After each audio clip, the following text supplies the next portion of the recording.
গণভোটকে বন্ধ করতে হবে অথবা গণভোটের বিরুদ্ধে ভোট দিতে হবে। জাতীয় পার্টির চেয়ারম্যান জি.এম. কাদের দেশবাসীকে আগামী গণভোটকে প্রতিহত করার জন্য সক্রিয় হওয়ার আহ্বান জানিয়েছেন। তিনি গণভোটকে একটি ষড়যন্ত্রমূলক ব্যবস্থাপনা হিসেবে উল্লেখ করে বলেছেন, এটি দেশের শাসন ব্যবস্থাকে দুর্বল করে দেবে এবং গণতন্ত্রের ভিত্তি নষ্ট করবে।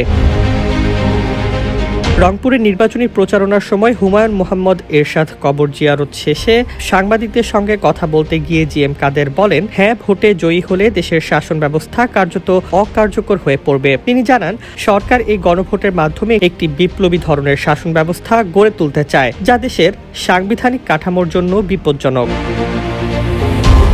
তিনি আরো বলেন, গণভোট মানবিক ও প্রকৃত সংস্কারের উদ্দেশ্যে হলে তিনি তা সমর্থন করবেন, কিন্তু বর্তমান প্রস্তাবিত প্রক্রিয়াটি গভীর ষড়যন্ত্রে ভরপুর এবং সাধারণ মানুষকে দৃঢ় বন্ধনের আস্থায় শক্তিশালী স্টিলের আরেকটি নাম বিভ্রান্ত করছে। গণভোটের মাধ্যমে সংসদ ও সরকারের ওপর একাধিকার প্রতিষ্ঠার চেষ্টা করা হলে তা দেশের সংবিধানকে ক্ষতিগ্রস্ত করবে।